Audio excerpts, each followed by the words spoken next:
अब यहां दूसरी बात उठती, भगवान अवतार लेते हैं, भगवान जन्म नहीं लेते, भगवान प्रकट होते हैं। रामचरितमानस के छंदों को आप पढ़ेंगे, भाई प्रगट कृपाला दीन दयाला कौसल्या हितकारी हर्षित महतारी मुनि मनहारी अद्भुत रूप विचार। भगवान जन्म नहीं लेते, भगवान प्रकट होते हैं, अवतार लेते हैं। अवतार किस लिए लेते हैं? विप्रधेनु सुर संत हित लीन मनुज अवतार। एक ये कारण है, ब्राह्मण गौ संतों की रक्षा के लिए भगवान अवतार लेते हैं। जैसे हनुमान जी, साधु संत के तुम रखवारे असुर निकंदन राम दुलारे, असुर निकंदन राम दुलार। भगवान अवतार लेते हैं। सीढ़ी होती है, सीढ़ी को कहते हैं नसेनी। कोई आदमी छत पे खड़ा हो, उससे कहा जाए भैया तुमसे कोई बात करनी है, तो क्या कहेगा? सीढ़ियों से आ जाओ ऊपर, आ जाओ आ जाओ आ जाओ। लेकिन कोई लंगड़ा हो, लूला हो, बहुत बीमार परेशान, अब उसे ऊपर छत पे खड़े आदमी से बात तो करनी है, लेकिन वो चढ़ नहीं सकता, तो फिर आदमी क्या बोलता है? चलो भाई चिंता मत करो, हम नीचे आ रहे हैं, हम नीचे आ रहे हैं। और अवतार का यही कारण है, इन जैसे महात्मा साधना करके परमात्मा तक पहुंच जाते हैं, लेकिन हमारे जैसे लोग जो बीमार पड़े, भव माया के जाल में फंसे हैं, ऐसे लोग जब परमात्मा तक नहीं पहुंच पाते, तो परमात्मा सीढ़ी उतर करके अवतार लेकर के हम लोगों को दर्शन देते हैं। इसलिए भगवान का अवतार है, इसलिए भगवान अवतार लेकर के आते। अच्छा एक बात और, बुरा ना मानना, एक बात हम निवेदन करें आप लोगों के पास, जो भगवती का साधक होगा, जो हनुमान जी का साधक होगा, हम बिल्कुल वचन के साथ कह सकते, उसे भगवान के पास जाने की जरूरत नहीं है, भगवान चलकर उसके पास आएंगे। जटायु जी, गीध देह तज धरि हरि रूपा भूषण बहुपट पीत अनुपा।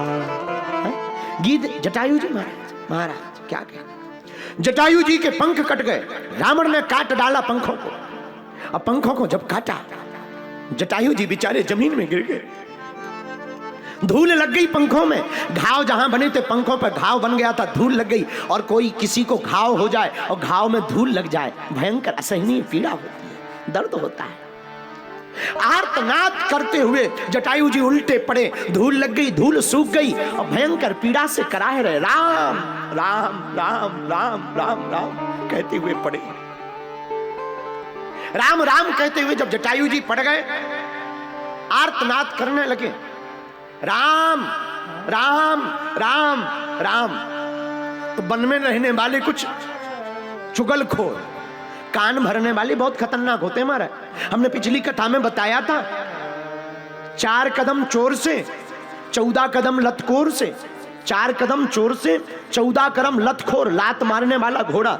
4 कदम चोर, 14 कदम लतखोर और 74 कदम चुगलखोर से दूर रहना चाहिए।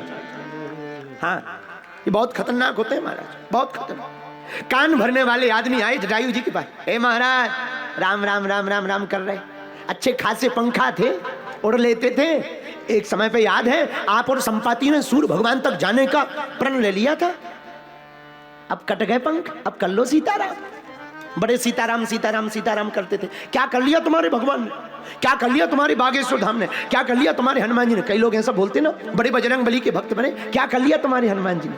उनके लिए सुनो ध्यान से, जटायु जी से कहा राम राम राम राम करते थे, लो पंखा कट गए, क्या कर लिया भगवान ने। अब आज के बाद राम राम बंद करो, पंखा होते अयोध्या उड़कर चले जाते, दर्शनी हो जाते, ज्यादा भजन इसीलिए ठीक नहीं होता है। कान भरने वाले ने भर दिया, पर धन्य है श्री जटायु जी, हाथ जोड़कर आंखों में आंसू भरकर उल्टे पड़े हैं। और पता है क्या बोले? बोले भैया ठीक हुआ जो हमारे पंखा कट गए, धन्यवाद। व्यक्ति चौंक गया, पागल हो, मती मारी गई क्या, बुद्धि ठीक है, दिमाग सनक गया क्या? हमें लगता है ज्यादा दर्द के कारण दिमाग अभ्रंश हो गया, दिमाग ही पागल हो गया। ना ना ना ना, हम ठीक हैं। ठीक हुआ जो भगवान ने पंखा काट दिए। क्यों? जटायु जी बोले हाथ जोड़कर, भैया अगर पंख होते तो हमें चलकर राम जी के पास जाना पड़ता, अब पंख नहीं है तो राम जी को चलकर हमारे पास आना पड़ेगा।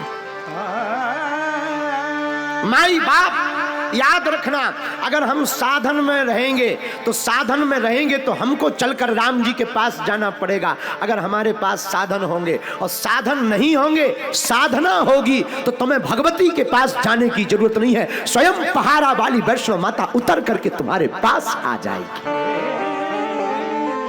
इसलिए मेरे पागलों, हमारी हाथ जोड़ करके प्रार्थना है, तुम्हारे पास वाहन है, गाड़ी है, घोड़ा है, हवाई जहाज है, हेलीकॉप्टर है, माई बाप भगवान करे और बड़े बनो, पर साधन से संपन्न होना बड़ी बात नहीं है। साधना से संपन्न होना बहुत बड़ी बात है। और आपके पास अगर साधना नहीं, भगवान नाम जप नहीं, गुरु के प्रति अनुराग नहीं, माँ के प्रति प्रेम नहीं, ममत्व नहीं, माँ के प्रति समर्पण नहीं, तुम्हारा पूरा साधन दो कौड़ी का है, किसी काम का नहीं। क्योंकि जेब में पैसा नहीं जाता, जेब में भैया मरते समय धन नहीं जाता, मरने के बाद तो निधन लिखता है, साथ में तो केवल भगवान का नाम जाता है।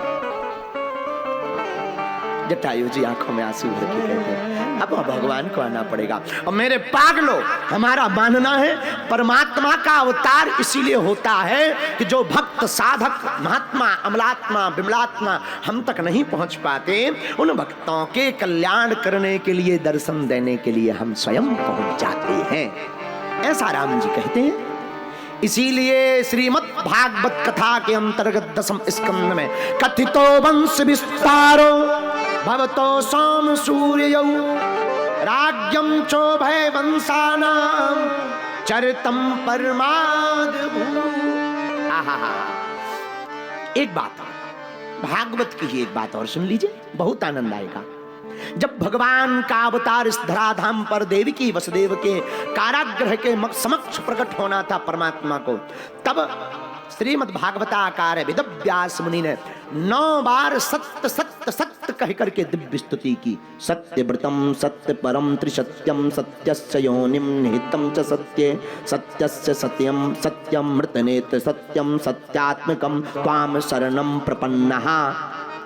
9 बार सत्य सत्य सत्य कह करके परब्रह्म पूर्ण परमात्मा की स्तुति की। और कितना अद्भुत संयोग है, जिस परमात्मा के प्रकट अवतार के लिए 9 बार सत्य सत्य सत्य सत्य कहा, वही परमात्मा की पराशक्ति प्राम्बा माता वैष्णो देवी भी 9 माह गुफा में रह करके दिव्य साधना की है।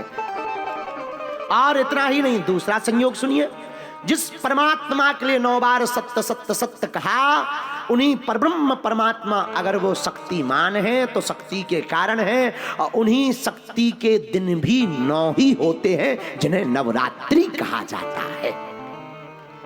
9 रूपों में भी वह शक्ति है। क्यों?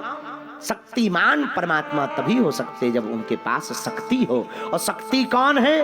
राम के पास सीता, भगवान शंकर के पास महादेव, भगवान शंकर महादेव के पास पार्वती, राम के पास सीता और घनश्याम के पास राधा।